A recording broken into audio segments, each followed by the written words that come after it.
Hi friends, బావలసయ్య అంటూ మనల్ని ఎంతగానో అలరించిన సిల్క్ స్మిత జీవితంలో జరిగిన విషాదం ఏంటో తెలిస్తే ఆశ్చర్యపోతారు. ప్రేమ పేరుతో వాడుకుని వదిలేసిన వాడు ఒకడైతే, డబ్బు కోసం ప్రేమగా నటించి మోసం చేసిన వాడు మరొకడు. అసలు విషయంలోకి వెళ్తే, 90స్లో తన అందచందాలతో యువతను ఉర్రూతలూగించిన విజయలక్ష్మి అలియాస్ సిల్క్ స్మిత. ఏలూరులో ఒక నిరుపేద కుటుంబంలో జన్మించిన సిల్క్ స్మిత చిన్న వయసులోనే మేనత్త కొడుకును పెళ్లి చేసుకుని మద్రాసుకు వెళ్ళి అక్కడ పనిమనిషిగా చేస్తున్న సమయంలోనే సిల్క్ స్మితను చూసిన డైరెక్టర్ కె. విజయన్ సినిమాల్లో అవకాశం చేస్తావా అని అడిగారంట. చిన్నప్పటి నుంచి నటన అంటే ఇష్టం ఉన్న సిల్క్ స్మిత తనకి సినీ రంగం వైపు వెళ్ళాలని ఉందని అత్తమామలకు చెప్పి భర్తను ఒప్పించాలనుకుంది.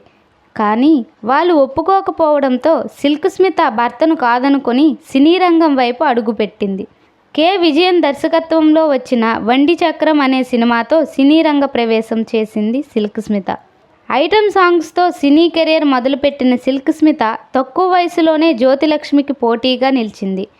అంతేకాకుండా ఆ తరం హీరోలైన ఎన్టీఆర్, ఏఎన్ఆర్, శోభన్ బాబు వంటి హీరోల సరసన నటించడమే కాకుండా ఈ తరం 90s సూపర్ స్టార్లైన రజనీకాంత్, చిరంజీవి, నాగార్జున, వెంకటేష్ సరసన ఐటమ్ సాంగ్స్లో నటించి శృంగార నృత్యకారిణిగా మంచి పేరు తెచ్చుకుంది. శృంగార తారగానే కాకుండా సీతాకోక చిలుక, వసంత కోకిల వంటి సినిమాల్లో వైవిధ్యమైన పాత్రల్లో నటించి నటిగాను మంచి గుర్తింపు తెచ్చుకుంది.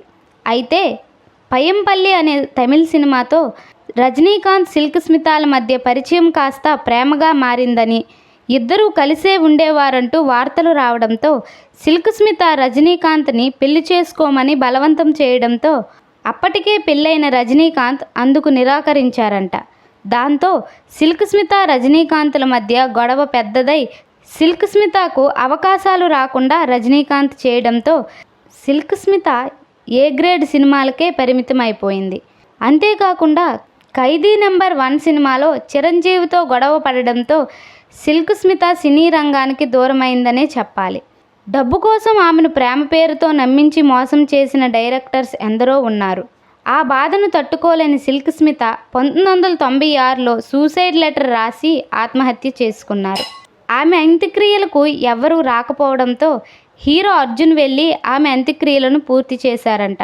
చూశారుగా ఫ్రెండ్స్, ఎంతో ఆడంబరంగా మొదలైన సిల్క్ స్మిత సినీ జీవితం అంతే నిడారంబరంగా ముగిసింది. అయితే సిల్క్ స్మిత, రజనీకాంత్ ప్రేమ వ్యవహారంపై మీ ఒపీనియన్ ఏంటో కామెంట్ రూపంలో తెలియజేయండి.